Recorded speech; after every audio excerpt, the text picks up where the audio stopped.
New York Knicks facing off against the Boston Celtics. Thank God this one is not a 7 p.m. start time, making me rush home a little too bit and get a little too crazy, man.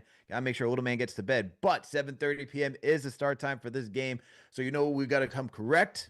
Got to get ready. Got to bring my guy Bobby Manning back on the show. If you already know who he is, come on. You already know who this man is. He is a Celtics and NBA reporter for CLNS Media. You can catch him over at the Garden Report. He does a phenomenal job breaking down the Celtics. Make sure to give him a follow. Great basketball mind. Make sure to hit that thumbs up button for your boys. Subscribe to the channel if you haven't already done so. This is going to be a good one, man. For Knicks fans, we're excited because, hey, we're looking pretty good so far against the Cavs. Celtics, you know, you had Edgecombe, you had Maxey. Lost by 1 point, Bobby, but interesting different showings for these teams to start off the season. Yeah, and that's a killer for the Celtics if I'm them because you're up 13 at the start of the fourth. You have everything rolling your way for the most part. They were winning a lot of small battles in this game. Joel Embiid only hit one shot and wasn't out there in crunch time, and you still squander it. And there's going to be a lot of games this year. It's a totally different Celtics team where they just aren't in it. Guys are hurt. The opponent's just much better than them. And that's why we're all chalking this team up somewhere above or below 500 in that territory. But if you're going to Wow. exceed expectations, if you're this team this year, you have to win those games. That was tough. And I pulled a lot of positives from it. I love Derek White's performance, and I think he's going to shock a lot of people around the NBA this year with how consistently dominant he is with Jason Tatum out. There were other contributors. Nemesh Keita at center certainly is someone who's going to have to step up for this game tomorrow, and we'll get to that. But there were some bright spots here and there throughout this game. I thought their style, their approach, their system was impressive at times. But the crunch time execution was not great. The Mm. transition defense number coming out of that game, out of all the teams in the league who played their first games, they were dead last by far, guarding in transition. Obviously, that's something the Knicks love to do as well here. And their big man depth, which was already thin, lost another body in Luka Garza, who went out in concussion protocol almost Oof. immediately. So, I mean, they're coming into this game on Friday with two bigs and two unproven bigs at that. So they're up against it going into this game. I haven't looked at a line yet. I haven't I looked at the would guess it's like 5.5. 5.5, you're saying. All right, let me pull it up right now. Let's see what we got here for the line for tomorrow between the New York Knicks and the Boston Celtics. Let's see if we can find this real quick around here. Let's see. Let's go to the NBA. There, let's see. More NBA. Can we find this game? Here we go. So it is 5.5. Look at Bobby. Look Hey, at this guy. look at He me. knows the teams. He knows the league. He watches on every single game and then some. That's why we got you on the show, Bobby. But you know, you're giving a little preview for the Celtics. We'll certainly get into some Celtics storylines and breaking this game down. But I got to ask you first. You know, since the last time we spoke, you came in bold and brash, thinking that the Celtics were going to take out the Knicks. Don't think I'm going to let you live this one down, man. Don't think I'm going to let you live this one down. Is You anyone came even going to back. believe anything I say after that great prediction? But look, man, Knicks, you know, shocked the world, beat the Celtics in the semis. Now we're in a different position. We made some moves this offseason, added Jordan Clarkson, Gerson Yabusele. We got Mike Brown. Yabu, We got a lot former of guys. Celtic. Yabu was a former Celtic, man, before he had to go back to France. So Hmm. I'm sure you're very familiar with his game and his, you know, who he is as a player. But I got to start off with what did you think about the Knicks offseason moves? I love the coaching hire. Now, listen, I didn't love firing Tibbs. I don't love a lot of those coach firings around the league that seem to happen routinely now, and that one was especially difficult. I'm sure even for Knicks fans, given what he gave to the team over the 4 or 5 years he was there. I understood it though. Things getting stale. Everyone probably not being on the same page organizationally and in the locker room. And his style probably not fitting the modern game perfectly, or even this roster. I know a lot of Knicks fans in my life. I went to Syracuse, so a lot of New Yorkers, a lot of Knicks fans, and they were frustrated. Even with the success they had last season, I'm sure you felt similarly. It felt Hmm. like they left something on the table with how they handled their rotations. You saw in that Pacers series For too. sure. Once they started going a little deeper into their bench, they grew more competitive. The double big lineup which we talked about going into that Celtics series, formulated a little too late there. And so I get it. And I love Mike Brown. I think he's already showing some ingenuity, coaching up that offense there, and he's always been a good defensive coach too. So the drop off isn't massive there. Now, this was a max effort team last year, a team that played its starters as many minutes as it possibly could. So comparing regular season success last year to this year is going to be difficult because I do think they're probably going to experiment a little more, try some things, get guys more rest. Obviously, two key guys are injured to start the year, which isn't great. So this is a team that could take a step back potentially in the regular season to take a step forward in the playoffs, which has to be exciting if you're a Knicks fan. That's why you make a move like that. As far as the roster moves go, I love the Yabu one, especially coming off the year he had. Low stakes role in Philly, obviously, right? They were a bad team. They didn't have a ton to play for. He got to play a ton of minutes and have freedom in those minutes. So Hmm. translating that to actually returning to a smaller role in New York on a team that has championship expectations, I'll be interested to see how that goes for him because that's obviously the spot he was in early in his career in Boston and couldn't break through and find consistency. So it's a different situation for him, but I still like the move, especially at the money they paid there. Clarkson. I don't know. Yeah, like, how, is he a big part of a playoff series? Like, he's definitely a regular season innings eater kind of guy who's going to give you 10, 15 points, maybe more on some nights and just be available. But I don't know if he's a major contributor in a playoff rotation at this stage of his career. We'll see. Like, he was just floating out there in Utah and playing on a bad team for so long at this point. That'll be interesting to see what he has left to contribute. And the Brogdon thing was too bad because I like that pickup too. Like if he was anything close to healthy, close to himself, that would have been helpful. But when you looked at the preseason productivity from him, it wasn't quite there, and he just hasn't been on the court consistently since he was in Boston. So Yep.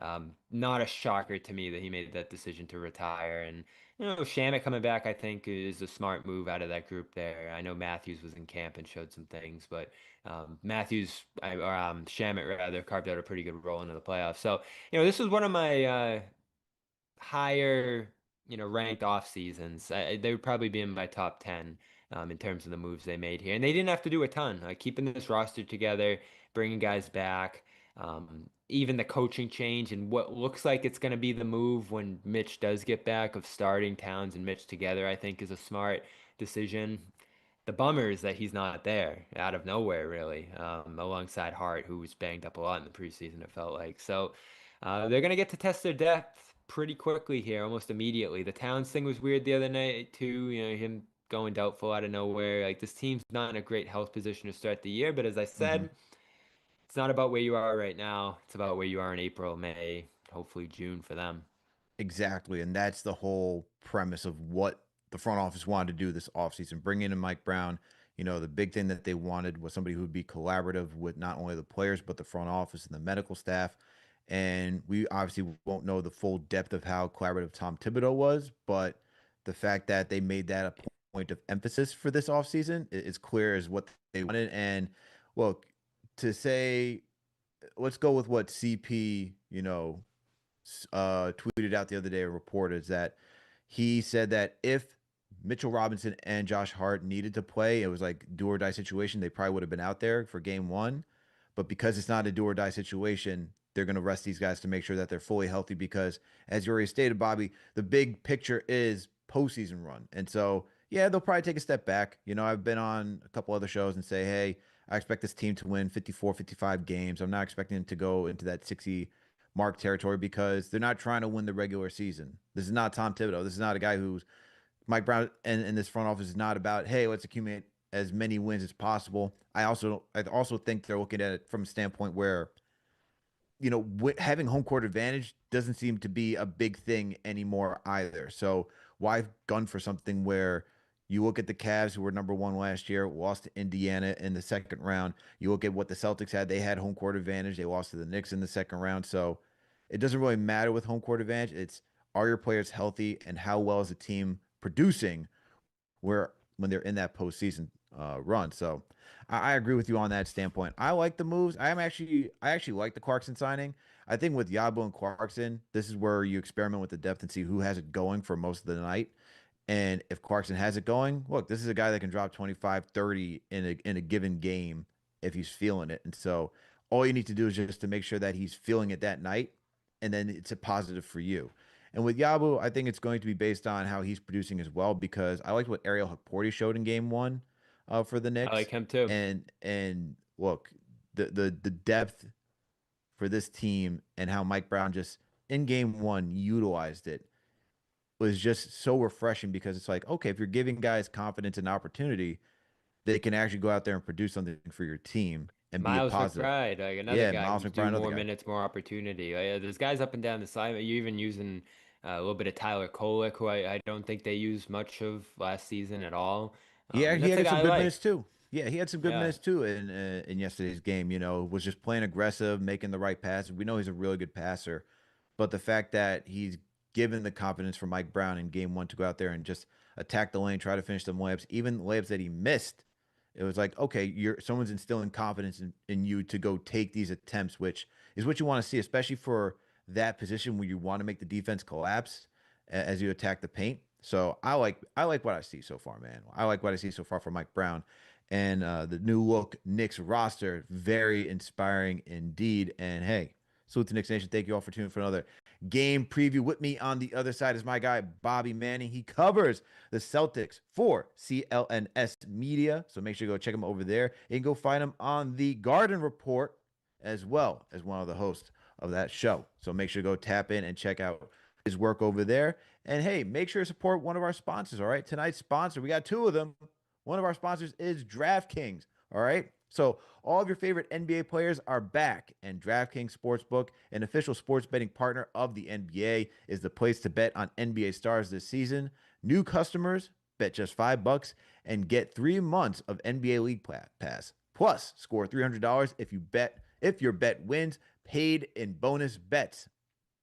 So, download the DraftKings Sportsbook app and use code KFTV. That's code KFTV.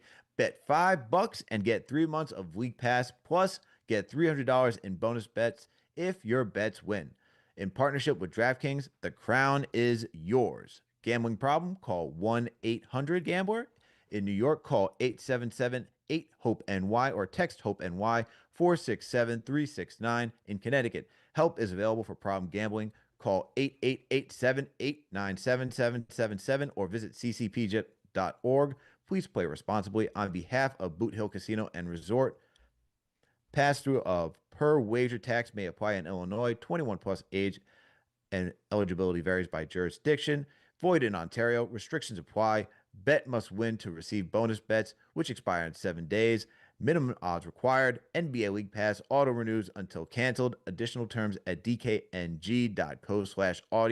Limited time offer. So remember to use that promo code KFTV to get up to $300 in bonus bets after you place $5, and you get 3 months of League Pass free. All right. Shout out to our sponsor at DraftKings. All right, Bobby. Now let's get to your team, man. Let's get to the Celtics, because some big changes happened this offseason. You traded KP. You traded Drew Holiday. Obviously, we know about the Tatum injury. We saw that all happen in the postseason, although he's recovering quite quickly. He's on the court and even talking to Tom Thibodeau. Speaking of which, a guy who's still getting paid by the Knicks, but hey, I was gonna he's out there in say Boston. he's been collaborative with Boston. Good God, man. You win a championship over there, help the Knicks twice, and now you go back to Boston to go help them and be like, hey, this is what you did against the So Knicks I wrong, was man. and I love the Knicks fans. I love the passion. I was bummed about that because that was Jalen who was talking about how, oh, Tom was here and he was, telling us about how the Knicks beat us and blah blah blah. I thought that was such a cool story, and then it blew up. It became such a big deal online that no one wanted to talk about it the next day. Joe shut it right down, said that's not what he was doing here. Derek White didn't want to talk about it. So I want some of the details of that, his day in Boston, is his time. And he's been around a bunch of teams, obviously, right? So, this wasn't an unusual appearance for him, but I thought that was really what insight did they get from him? What did they learn from that meeting? How did the Knicks beat the Celtics? I want to know. Obviously, that wasn't something I was expecting. Mm. And listen, credit to Tibbs. I mean, he coached circles around Joe in that series, and I'm a Missoula guy. I think he's been underrated in the imprint and impact he's had on this team. But that was a rough series for him between playing KP too much and not getting the Luke Cornett fast enough, who was dominant later in the series, too little, of Peyton Pritchard minutes. And there were just gripes I could go on about for days when it came to Joe's management of that series. I didn't like the fouling of Mitchell Robinson. Obviously, their shot selection in game one was questionable as they squandered the massive lead.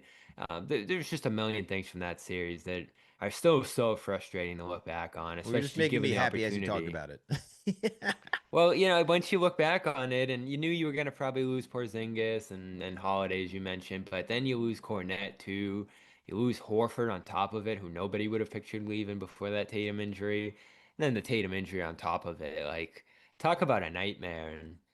And I still think there's this thing Celtics fans tell themselves of like, yeah, if Tatum was healthy, blah blah blah. But even at that point, they were down 3-1 when he got hurt, effectively, because there was only 3 minutes left in the game at that point.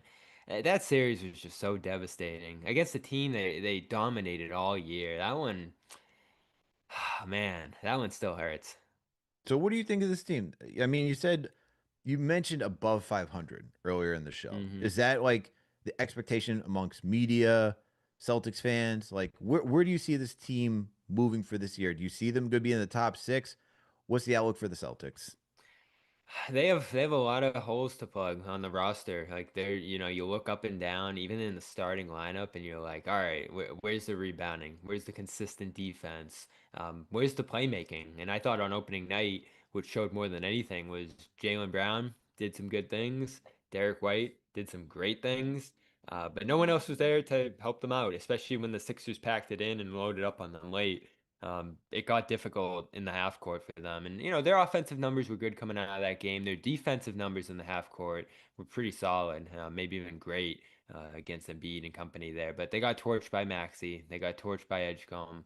Rebounding is going to be difficult for them all season. The big man position almost immediately became a revolving door with Kate again pulled after 3 minutes and Tillman's out there for a little bit and then Mm. Garza. Like, Joe just has these guys cycling in and out of the game. And one interesting thing Joe said, and I feel like Joe, if I'm going to be optimistic here, institute a intriguing system during training camp where they're playing fast, where they're defending aggressively, where they're swarming around and just playing with max effort for all their minutes and going deeper into their rotation. So that's how they have to play. Jalen said this year, given that they're not as talented, given that they're not as experienced. And I'm interested to see how that works out because I do think that can be a formula for success. Like they borrowed some things from the Pacers that allowed them to be successful. They borrowed some things from the Thunder's defense and forced 20 turnovers a game during the preseason. So there's some interesting stuff they're trying. And at their best in the opener, they were super competitive. Um, but at their worst, their roster, which you can look at on paper and judge based on the guys who just haven't played a lot in their career, it's a flawed roster. So how do you work around that? Can you sustain even a single significant injury without I hate to use the word, but tanking. Like an injury or two, and this team could be in that territory this year. I'm going to Wow. be optimistic and say they are healthy. They are, playing effectively in that system, and Joe's getting the best out of this team. This is a big year for Joe, where I think he could actually get a lot of credit for the team's success without people just saying, "Oh, he has the best roster. Of course they're good." So there's a significant year for him, for Brown stepping into Tatum's shoes. So there's Derek White, who, again, I think people have this idea of who Derek is, just a steady guy. He could be an all-star this year, for sure, with the amount of responsibility and workload he's going to have. And he can just be a statistical monster. And, if I'm the Knicks and I'm looking at that, roster on the other side, and I'm like, all right, who do we have to look out for? Who do we really have to take out of this game? I'm doing everything I can to take Derek White out because he's just everywhere, screening, shooting. I mean, he took like 15 threes in the opener. He had a Rebounding, huge assisting. block in transition. Yeah, he's everywhere. He's one of the best role players in the league. If you want to call him the best role player in the league, like I don't think that's a stretch. And obviously, you can be a star in your role, in this league. So that's the good side of things. The big man position, massive question. As you look at this game on Friday, what are you doing against Towns? What are you doing against OG and Huck Porty and just that massive aggressive Knicks front line there? Like I said, it's going to be an uphill battle in this game. This is one of the matchups, and there'll be these. It's weird as a Celtics, follower to actually look at a game and say, I don't know if they can win this because every game was winnable for them in the past. Joe said that should continue to be the case, but I'll be intrigued to see how they stay in this one against this team. Yeah, and I look with the way that the Knicks team was rebounding, especially with OG. I mean, it'd be a totally different scenario too if we had Mitchell Robinson and Josh Hart back. I mean, those guys are just monsters on the board. So, you know, in game one, Knicks out rebounded the Cavs. Was like 48 to 32 or 36, something along those lines. So I expect them to replicate the same thing, especially since you're talking about the Celtics not having any front court I depth. mean, And this was the closing lineup for the Celtics last night. If you want to look at rebounding size, Simons, Pritchard, White, Brown, Kata. wow, that is not great. Not great. Yeah. And this is not even to like be like tooting the horn, be like, oh yeah, Knicks are just gonna cream them. But it's like the way that OG was rebounding. I mean, he had 14 boards last night. He filled the role of like Josh Hart very admirably, considering that this is a guy who wasn't getting double digit rebounds like that last season. So look, winning basketball games is, you know, who is going to take possession of who's going to control the glass, right? Who's going to clean it up? And so if the Knicks are going to have this advantage over the Celtics, then I see the Celtics having a massive uphill battle unless, which is this is totally in the Celtics' hands. They're just shooting lights out from all over the place, and that's totally a possibility, especially with Peyton Pritchard, Derek White, Jalen Brown. Those guys can just create shots and knock them down at a high clip. So that would be the one way I could see that the Celtics could, you know, do that, like to be in this game against the Knicks. But it's still going to be an uphill battle if they're not doing that. Yeah, I think their two paths to victory are forcing a ton of turnovers, which if I'm looking at the Knicks on opening night, 13, probably a little higher than you want it to be, but not an awful number for them in that game. But the Celtics are going to pressure them, like full court press, double teams left and right, scrambling, rotating, collapsing. Like they're going to give up more threes this year because they want to pack the paint. They want to throw a bunch of bodies at a guy like Towns and just make other teams uncomfortable. That's been Joe's big thing this preseason is let's not allow the Brunsons of the world, the Towns of the world to play comfortably, attack one-on-one, see individual defense. Like this Celtics defense used to be guard your yards, switch everything, just stay in front of the other guys, maybe give up a three here or there to a bad shooter, but we're cutting things off, we're staying in front of guys. You're gonna notice it almost immediately tomorrow. Like they're gonna send two at Brunson around a screen. They're gonna rotate behind and bring some guys off shooters to guard Towns. So I'd say this game's gonna be Bridges, OG, are those guys hitting threes because they're gonna get a lot of open threes. The way the Celtics are gonna guard that pick and roll between Brunson and Towns. So it's a whole different approach, and I'll credit Joe. Like one of the big questions we had over this offseason is, are they just going to continue to do the same thing here? And they clearly aren't. They almost completely transformed their system on both sides of the floor. Still going to be a lot of threes. Still going to be, a lot of Jalen, a lot of Derek, some familiar faces there. Sam Hauser, too, is an underrated name to watch out for. But um, I think their style is going to allow them to be better.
Let's see. Can you guys hear us now? Can you guys hear us now? Do we have do we have audio back? Do we have audio back? Let me know before we keep going. Got some New York sounds out the window here. I'll let people know Let we're me back. know.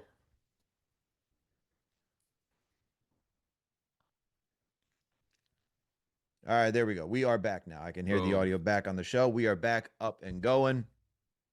Sorry about that.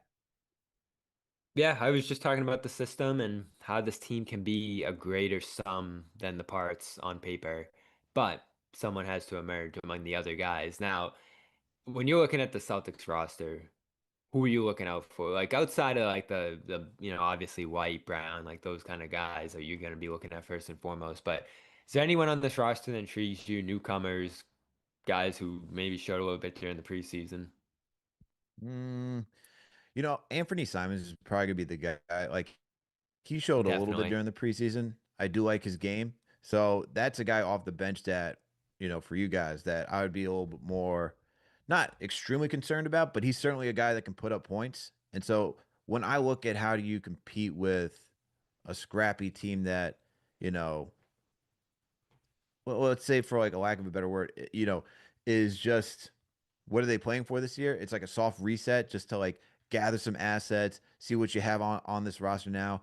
Like sometimes you can fall asleep at the wheel when you're a team that's like the Knicks in the position where like, yo, we got bigger aspirations. Do Are we going to go like 110% every single night? A guy like Anthony Simons could take advantage of that. And so if Yep. your bench isn't ready, if the team's not ready, he's a guy that I would say, hey, watch out for him because his shot creating, his athleticism, his ability to get to the rim, like he offers a lot of that three level scoring as a young budding scorer like in this league.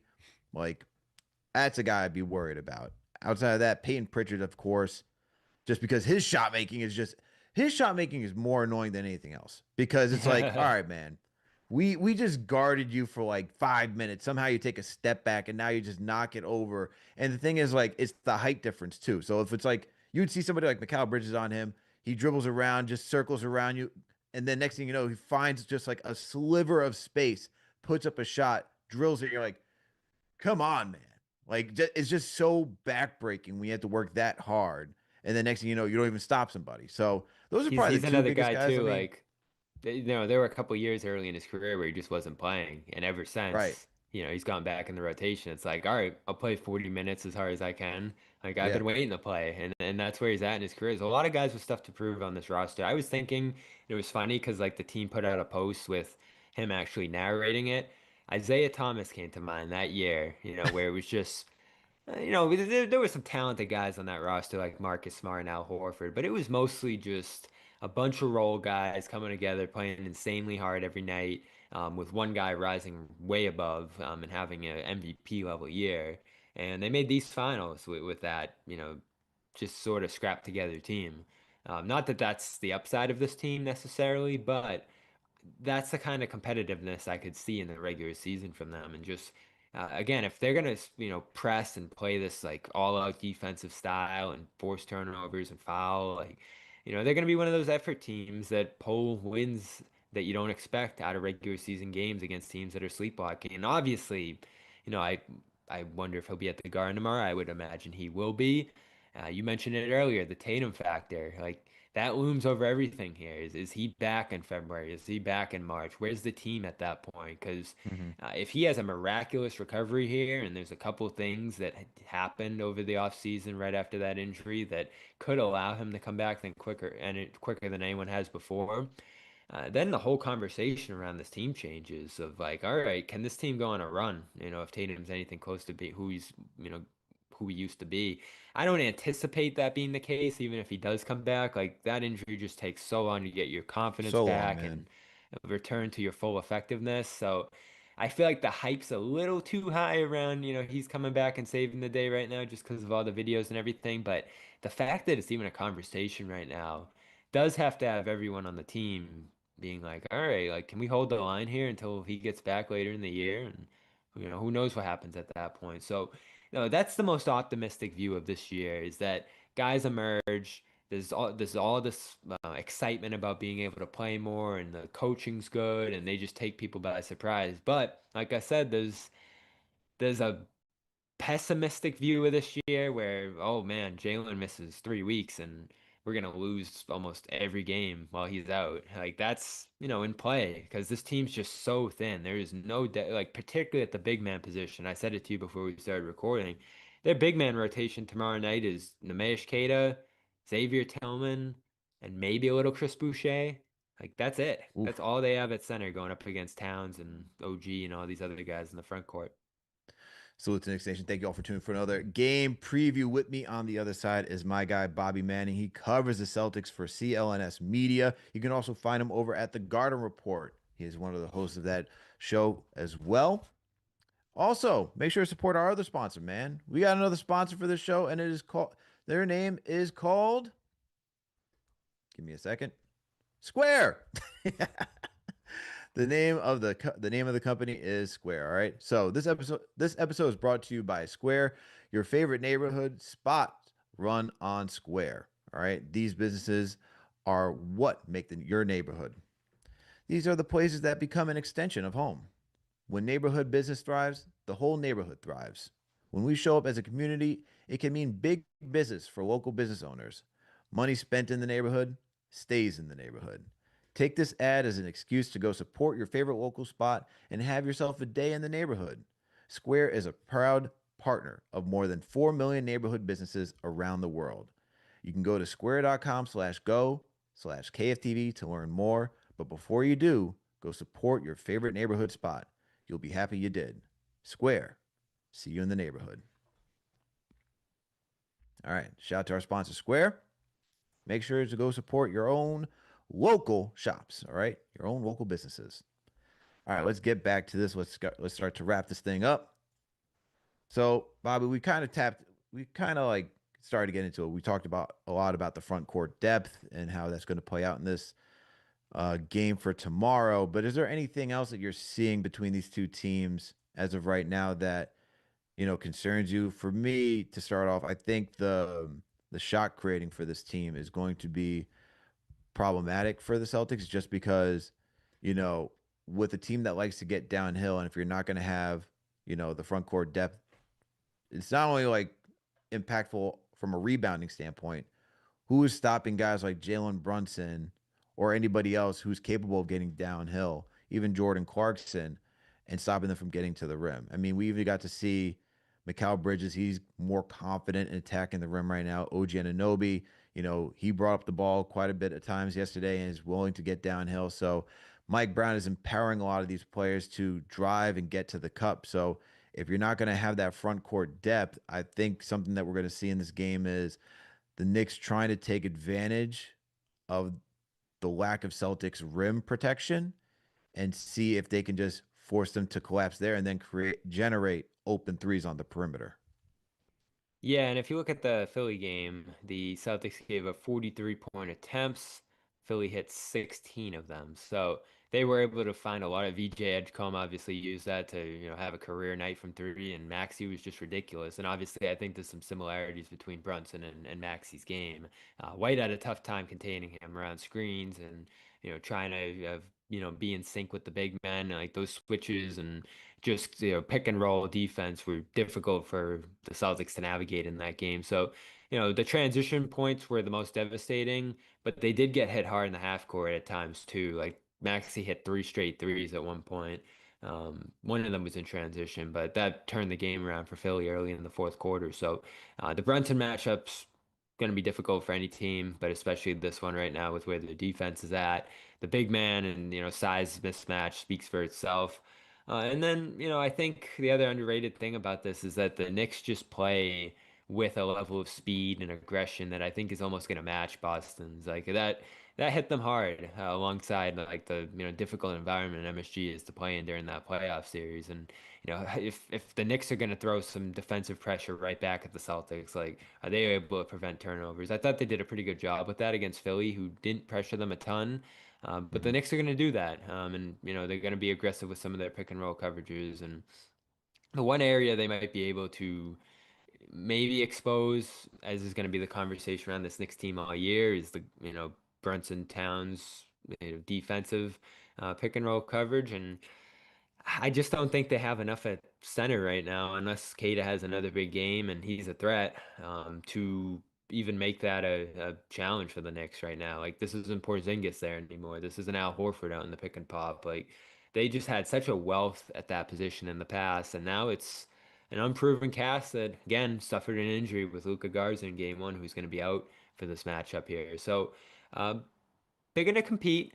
They're gonna keep this close. Again, 5 points I think is fair. Like they'll be in that range for a lot of this one, but can they limit the Knicks' runs enough to actually take and hold on to a lead late in this game? I don't see it yet as this team continues to navigate and figure out who they are. The Knicks know who they are, even with some new pieces and a new coach. Like the core is still intact. There's enough of the fabric of last year's team, even without Robinson and Hart, for them to be able to win a game like this at home. So I'll take the Knicks by like 5 or 6. So you're sticking with the line, man. You're sticking with that 5.5 line. You called I it earlier, so that's what you're going to stick with. I think that's who these Celtics are going to be this year. Like competitive, keeping it close, but how many games can they actually finish?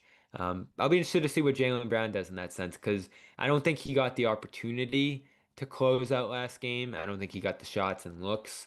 Part of that was Philly, doubling and getting him off the ball in some of those situations. But I'll be looking for him to demand the ball and take advantage of those situations in this game, whereas Philadelphia forced him out of those situations last game because obviously that can be the guy who is a game breaker down the stretch and he's had some big games against the Knicks in his career for sure. I remember that double overtime opening night game a couple years ago and a handful of others that he's had against his team, even in the playoffs last year, despite the injury he was playing through. And he's a little hobbled right now himself, coming back from a preseason hamstring tweak.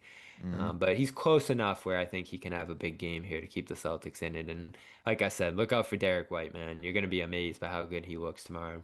I know how good Derek White is. I had him on my fantasy basketball team last year. That man It's a was, good choice. hey, and let me tell you something. When I drafted him, everybody was trying to send me trade offers, and they were the wackest trade offers I've ever seen. And if you're tuning in from that league, you all know who you are, man. Some of you got the craziest names too, so I can't even put them out there and say what the team names are in the And fantasy league. forget fantasy, real life. I think one of the interesting storylines, depending on how the Celtics season goes, is I think pretty much every team in the league would want Derek White to Oh yeah, finish man. off I their would want team. Derek White on my team. Are you kidding me? Like to have that guy So on your team, he's fantastic.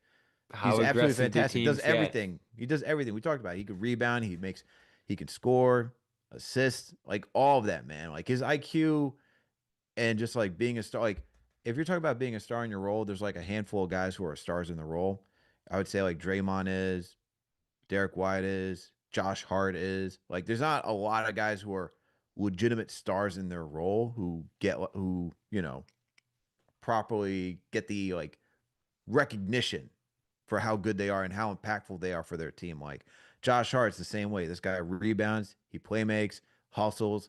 He's a ball hawk. He does a lot of things. He's not necessarily the greatest scorer, but on some nights he can be. And what he did last season by just getting damn near a triple double every single night, it's impactful for what he had to do for that starting five and the workload that he had playing damn near 40 minutes. So guys like that, like Derek White, like they don't get enough recognition. And I know they get it's jokes when people are like, oh, this guy could be an all-star. And it's like the guy's really good, man. Like when you watch him play, it's like all these guys are really good that we're talking about who are stars in their role, but very few get that opportunity, like a Draymond Green, to be nominated, right? And get the all-star accolade. So gotta give kudos to those type of guys who are just stars in their roles, man. But I'm glad that you brought up Jaylen Brown though, because he is one half of this key matchup that I have for tomorrow. It is him and OG Anunoby. Now, it could be I'm expecting Mikal Bridges to get some of that responsibility too to guard Jaylen Brown, but I think when you think pound for pound, strength for strength, it's going to be OG Anunoby, which was the switch that they did in the postseason last year when these two teams faced off. So I'm looking for OG to take that responsibility and try to contain Jaylen Brown. Now, going into this matchup, I'm expecting Jaylen Brown to continue to want to show the league that, hey, I know Tatum gets a lot of love. That's my boy. It's probably what you think. That's my boy. I want him to continue to get a lot of love, but I should be getting some love too. Everyone says I was the one that needed to be traded. Everyone questioned the contract that I got. And what better time to show that you feel deserving of all of this than to go against the team that knocked you out? And we saw the clip circle social media where he's like, I don't know how we lost against the Knicks. And I got Knicks fans, talking at me, chirping at me. So it's like this is a prime opportunity for him. And once again, it goes back to OG showing, hey, this is why I'm worth my contract. I'm ready to take on this assignment again. And let me show you that game one where I put up over 20 plus points, got you 14 boards, 24 points to be exact, 14 boards, all right, gets you 3 steals and a block. Like, hey, I'm here too. So let's compete. Yeah. Yeah, no, it's a great point.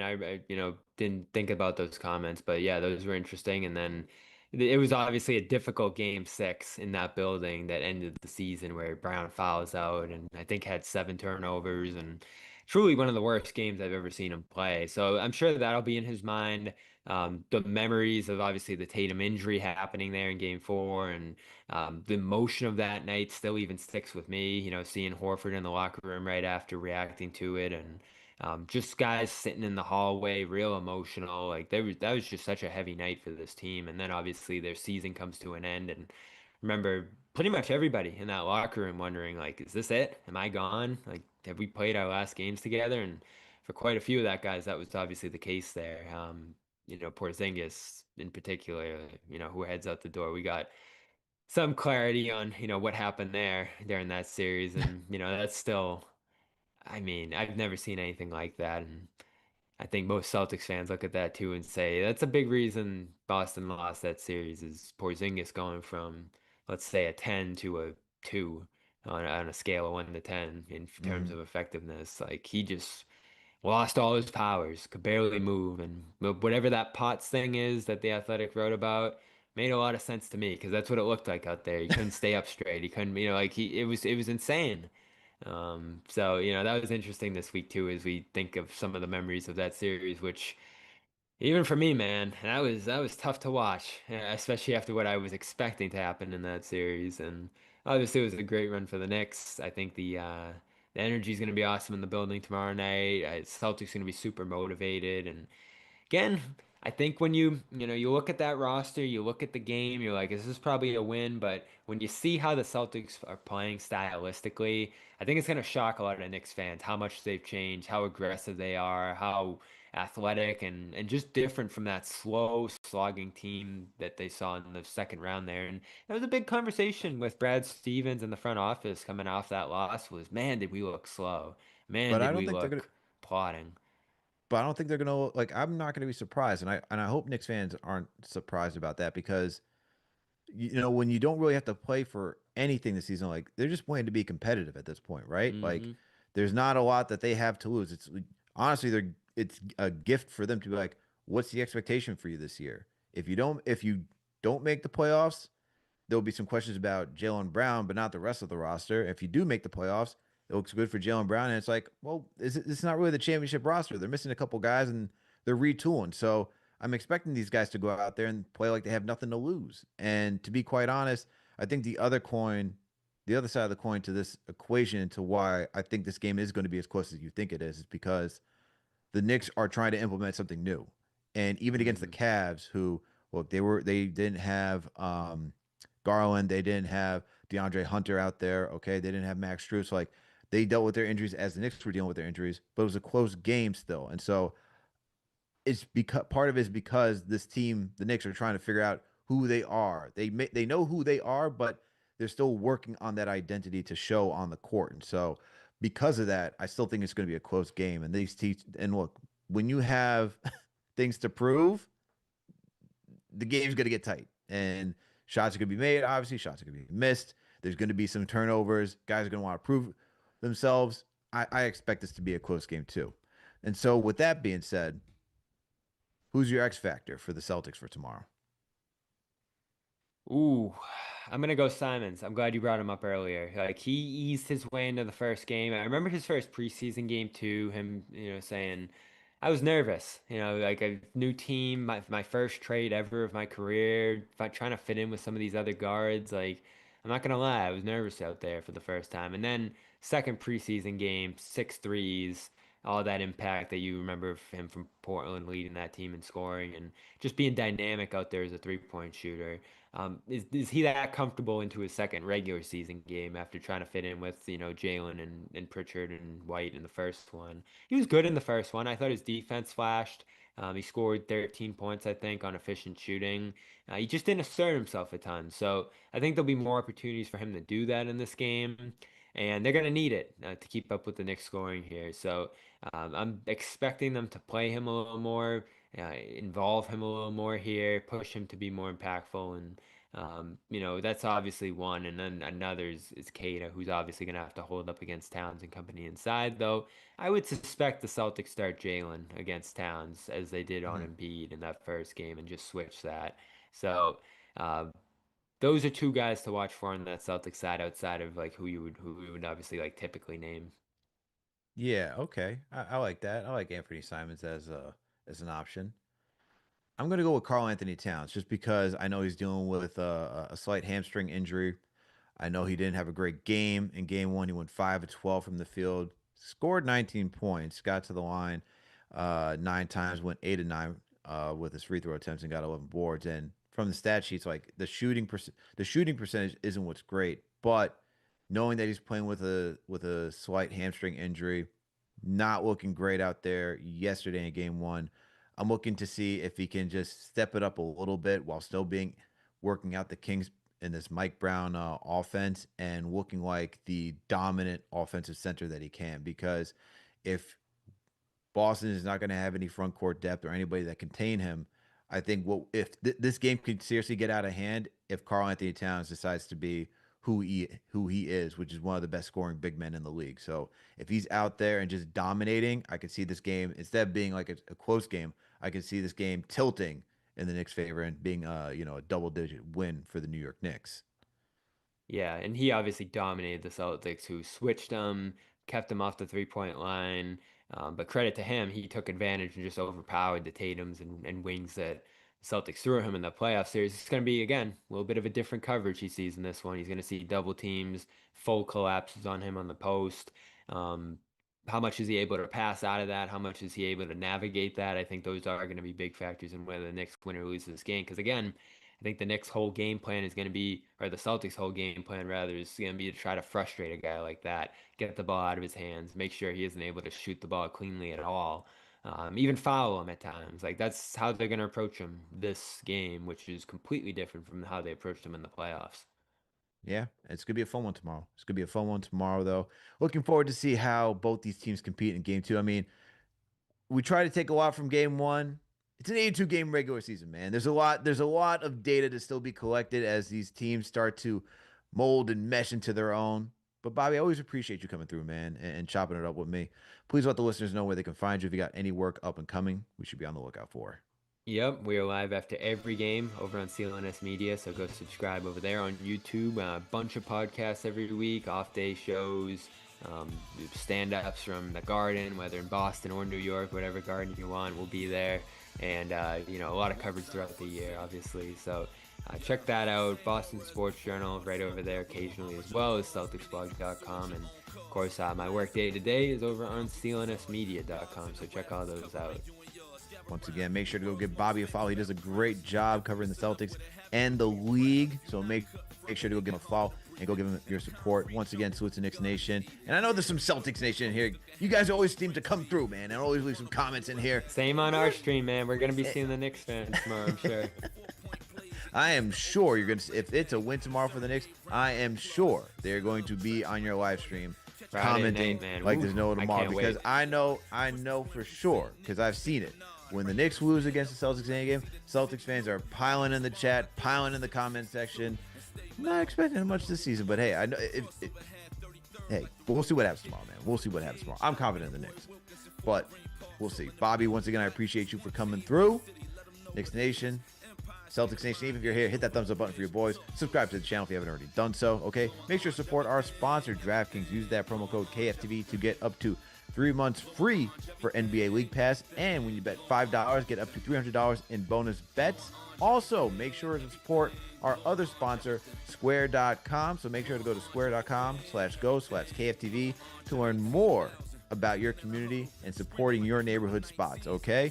And salute to all the franchise channel members in here, man. I see Atala the Great, shout out to you. I see Jack City 718, shout out to you. We got Mellow Mike in here, appreciate you, as well as Zach, New York to LA, appreciate you for being here as always. Who else? Oh, we got my guy KG7 in here, always showing up. Okay, who else we got in here, man? Who else we got in here? I saw John Talento in here. I saw Junior Caroma. Appreciate you guys for coming through as well. We got Omar in the chat too. Appreciate all you guys for tapping in and staying with us. Once again, we'll see you tomorrow, man. You already know what it is. We're going to have the play-by-play and post-game, so make sure to stay tapped in as the New York Knicks take on the Boston Celtics in Madison Square Garden at 7:30